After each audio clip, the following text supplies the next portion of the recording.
आज है 14 सितंबर 2023 दिन गुरुवार।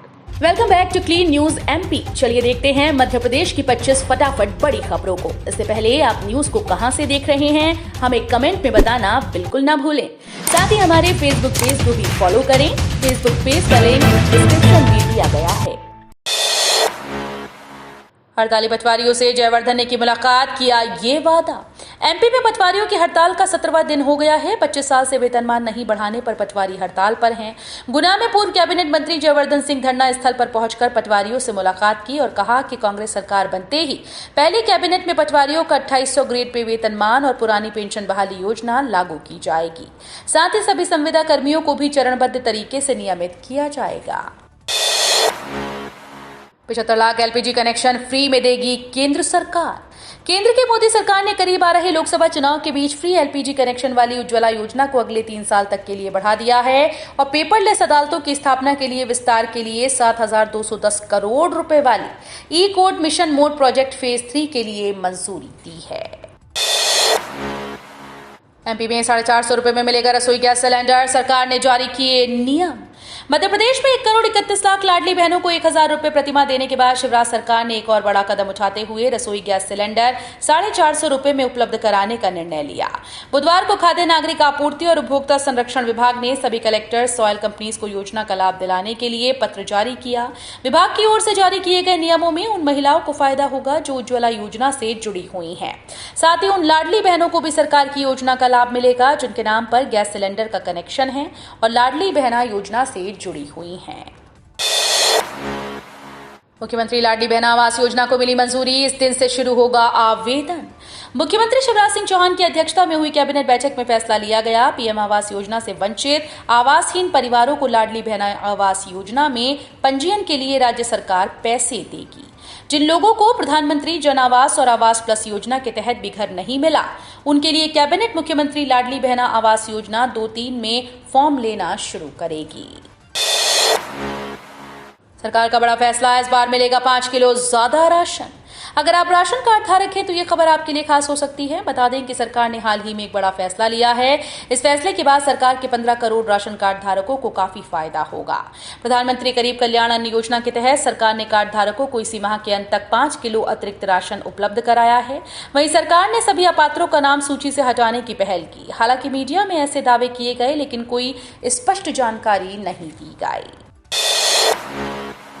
प्रधानमंत्री नरेंद्र मोदी लॉन्च करेंगे विश्वकर्मा योजना, खाते में आएंगे 2 लाख। प्रधानमंत्री नरेंद्र मोदी भारतवासियों के लिए बहुत जल्द एक और नई योजना शुरू करने जा रहे हैं जिसका नाम पीएम विश्वकर्मा योजना है।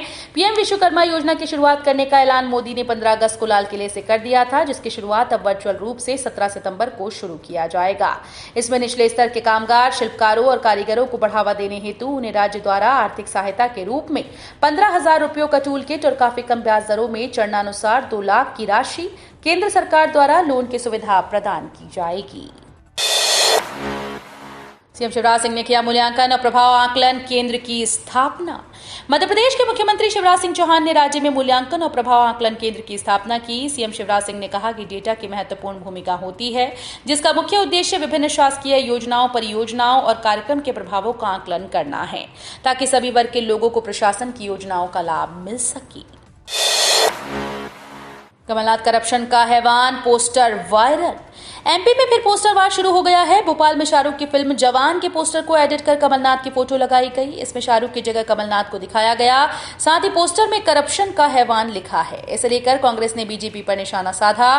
पूर्व कानून मंत्री पीसी शर्मा ने कहा कि 50% का मामला जो चल रहा है सबको पता चल गया है, इसलिए ऐसे आरोप कमलनाथ पर लगा रहे हैं। चुनावी साल में शिवराज सरकार ने लिया 1,000 करोड़ रुपए का कर्ज। मध्य प्रदेश सरकार ने चुनाव से ठीक 2 महीने पहले 16 साल के लिए शिवराज सरकार के शेयर्स की बिक्री की अधिसूचना जारी कर 1,000 करोड़ रुपए का कर्ज लिया। राज्य सरकार के द्वारा जारी अधिसूचना के अनुसार ऋण का उपयोग राज्य में लागू किए जाने वाले उत्पादक विकास कार्यक्रमों और परियोजनाओं के वित्त पोषण के लिए किया जाएगा। इस साल की शुरुआत में राज्य सरकार ने 31,000 करोड़ रुपए का कर्ज लिया था, जिसमें राज्य पर कुल कर्ज 3.32 लाख करोड़ रुपए हो गया है। मध्य प्रदेश में पीएम मोदी के बढ़ते दौरे, आज बीना में देंगे 50,700 करोड़ रुपए से अधिक की सौगातें। प्रधानमंत्री नरेंद्र मोदी आज 14 सितंबर को एक बार फिर से मध्य प्रदेश के दौरे पर रहेंगे। प्रधानमंत्री सुबह करीब 11:15 बजे मध्य प्रदेश के बीना पहुंचेंगे, जहां वो बीना रिफाइनरी में पेट्रोकेमिकल कॉम्प्लेक्स और राज्य भर में 10 नई औद्योगिक परियोजनाओं सहित 50,700 करोड़ रुपए से अधिक की परियोजनाओं का शिलान्यास करेंगे। इसके बाद वो यहां से छत्तीसगढ़ के रायगढ़ के लिए रवाना होंगे। पीएम के इस दौरे को विधानसभा चुनाव के लिहाज से महत्वपूर्ण माना जा रहा है। साधु संतों के साथ सीएम करेंगे 108 फीट ऊंची आचार्य शंकर की मूर्ति का अनावरण। 15 सितंबर से शुरू होगा हवन। मध्य प्रदेश की तीर्थ नगरी ओमकारेश्वर में मानधाता पर्वत पर एकात्म धाम का निर्माण किया जा रहा है। यहां आचार्य शंकर की 108 फीट ऊंची बहुधातु प्रतिमा का अनावरण किया जाना है। 18 सितंबर को सीएम शिवराज सिंह चौहान देश भर के साधु संतों की उपस्थिति में प्रतिमा का अनावरण करेंगे। 15 से 19 सितंबर तक देश के विख्यात साधु संतों द्वारा वैदिक रीति के पूजन के साथ 21 कुंडीय हवन किया जाएगा। खेलो इंडिया के बाद अब एमपी यूथ गेम्स। खेलो इंडिया यूथ गेम्स के बाद अब मध्य प्रदेश में खेलो एमपी यूथ गेम्स की शुरुआत हो गई, जिसकी तैयारी में खेल विभाग जुट गया है। खेलो एमपी प्रदेश के 7 जिलों में होगी, जिसमें कि 18 खेलों को शामिल किया है। 12 सितंबर से शुरू हुआ और 18 सितंबर तक ये खेल होने हैं। संस्कार धानी जबलपुर को तीरंदाजी और खो खो की मेजबानी दी। जबलपुर के रानीताल स्टेडियम में खेलो एमपी के कार्यक्रम होंगे। अभी ब्लॉक स्तर पर खेल हो रही हैं। जिवाजी विश्वविद्यालय में 2 करोड़ की लागत से बनेगा योगा वन, छोटी झील और रहेगा नेचुरल माहौल। जिवाजी विश्वविद्यालय परिसर में योग को बढ़ावा देने के लिए एक योग वन तैयार किया जाएगा। 2 करोड़ रुपए की लागत से 6 बीघा के स्थान में बनने वाले इस योग वन के लिए विश्वविद्यालय प्रबंधन की ओर से मंजूरी मिल गई। यूजीसी सहित अन्य अथॉरिटीज से स्वीकृति मिलते ही इसका निर्माण कार्य शुरू कर दिया जाएगा। एमपी सेट परीक्षा की आंसर की जारी। मध्य प्रदेश लोक सेवा आयोग ने एमपी सेट परीक्षा की आंसर की जारी कर दी है। परीक्षार्थी ने mpsc.gov.in पर जाकर डाउनलोड कर सकते हैं। एमपी राज्य पात्रता परीक्षा 2023 27 अगस्त को आयोजित की गई थी। आंसर की परापत्ति के लिए विंडो 12 सितंबर को खोली गई और अगले 7 दिन तक खुली रहेगी। इस आंसर की परापत्ति दर्ज करा सकते हैं। एक बार आंसर की जारी हो जाएगी, उसके बाद फाइनल आंसर की और रिजल्ट जारी किया जाएगा। कल शुक्रवार को अच्छी बारिश के आसार। 37 जिलों में वर्षा बिजली, 6 जिलों में तेज बारिश का अलर्ट। अगले 24 घंटे में मध्य प्रदेश के मौसम में फिर बदलाव देखने को मिलेगा। आज बंगाल की खाड़ी में एक लो प्रेशर एरिया सक्रिय होने जा रहा है, जिससे बारिश की गतिविधियों में तेजी आएगी। आज गुरुवार को जबलपुर संभाग के जिलों में कहीं कहीं भारी वर्षा, तो भोपाल, उज्जैन, सागर, शहडोल संभाग के जिलों में तेज बौछारें पड़ने के आसार हैं। नए सिस्टम के प्रभाव से 15 सितंबर से 21 सितंबर तक प्रदेश में तेज बारिश का दौर फिर से शुरू हो सकता है, जो 22-23 सितंबर तक जारी रह सकता है।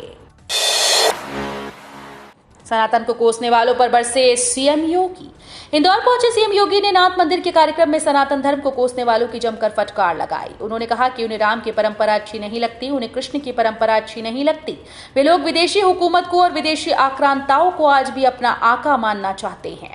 ब्रिटेन के पीएम ने G20 में कहा, मुझे गर्व है कि मैं हिंदू हूं। दूसरी ओर कई लोग भारत में ऐसे हैं जो सनातन को कोसते हैं। जन आशीर्वाद यात्रा में शामिल होने एमपी आएंगे बीजेपी के स्टार्स। एमपी में बीजेपी अपने जन आशीर्वाद यात्रा में दिग्गज और स्टार नेताओं को उतार रही है। इस कड़ी में केंद्रीय मंत्री स्मृति ईरानी, पीयूष गोयल और उत्तराखंड के सीएम पुष्कर सिंह धामी एमपी आएंगे। पीयूष गोयल कल ग्वालियर और शिवपुरी, 16 सितंबर को स्मृति ईरानी सीहोर, तो 21 सितंबर को उत्तराखंड के सीएम पुष्कर सिंह धामी छतरपुर में जनता का आशीर्वाद लेंगे। इसके अलावा कई नेता बीजेपी के पक्ष में माहौल बनाने एमपी आ रहे हैं। शिवराज और कमलनाथ नहीं, सनातन और अधर्म लड़ रहे चुनाव। सिवनी में जगतगुरु स्वामी राम भद्राचार्य ने श्रीराम कथा के दौरान कहा कि एमपी में चुनाव शिवराज सिंह और कमलनाथ नहीं लड़ रहे, बल्कि सनातन और अधर्म लड़ रहे हैं। हमें देखना है कि कौन जीतता है। आप चिंता मत करिए, हम जीतेंगे। आगे कहा, खुलकर बोल रहा हूं, हमें सनातन धर्म को जिताना है। बयान का समर्थन करते हुए कांग्रेस मीडिया अध्यक्ष के मिश्रा ने कहा कि एमपी की जनता तय करेगी कि कौन धर्मी है और कौन अधर्मी। पीसी शर्मा ने पीएम मोदी के दौरे पर कसा तंज, आरएसएस को बताया अंग्रेजों का साथी। एमपी में पीएम मोदी और विवेकानंद पर सियासत शुरू हो गई है। पूर्व मंत्री पीसी शर्मा ने कहा कि आरएसएस की मानसिकता डिवाइड एंड रूल की रही। हिंदुस्तान में राज कैसे किया जाए, यही मानसिकता है। ये फोटो विवेकानंद का लगा रहे हैं, लेकिन मानसिकता अंग्रेजों वाली है। जाति, धर्म और लोगों को डिवाइड करने वाली मानसिकता। आरएसएस का तालमेल अंग्रेजों के साथ रहा। साथ ही कहा कि पीएम 3 बार आए या 10 बार, कर्नाटक जैसा ही हश्र होगा। मैंने राजनीति से नहीं लिया संन्यास, लड़ूंगी अगला चुनाव, उमा भारती ने बताया क्यों लिया था ब्रेक। मध्य प्रदेश के पूर्व मुख्यमंत्री और बीजेपी के वरिष्ठ नेता उमा भारती ने कहा कि उन्होंने राजनीति नहीं छोड़ी और वो अगला चुनाव लड़ेंगी।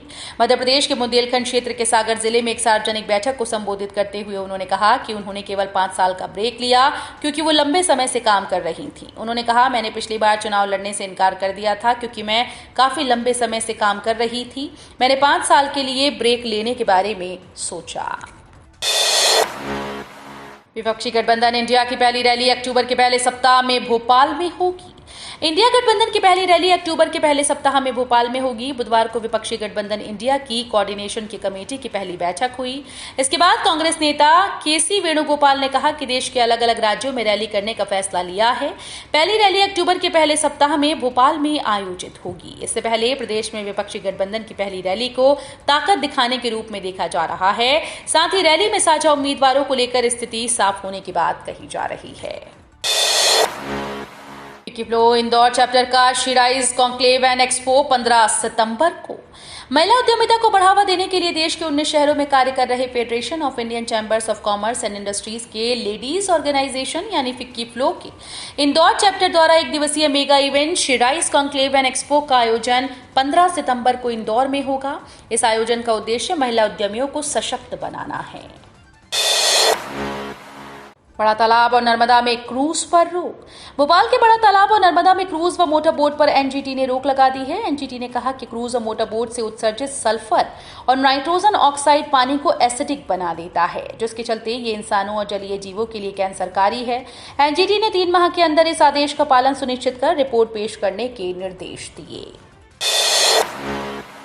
8वीं पास युवाओं के लिए खास योजना, स्वरोजगार के लिए मिलेगा 50 लाख रुपए तक का लोन। प्रदेश सरकार ने जनजाति वर्ग के उत्थान और युवाओं को स्वरोजगार के अवसर देने के लिए भगवान बिरसा मुंडा और टंटिया मामा योजना चलाई है। इस योजना में स्वरोजगार स्थापित करने वाले युवाओं को 50 लाख तक का ऋण देने का प्रावधान किया गया है। 8वीं पास युवा योजना के तहत ऋण प्राप्त कर सकते हैं।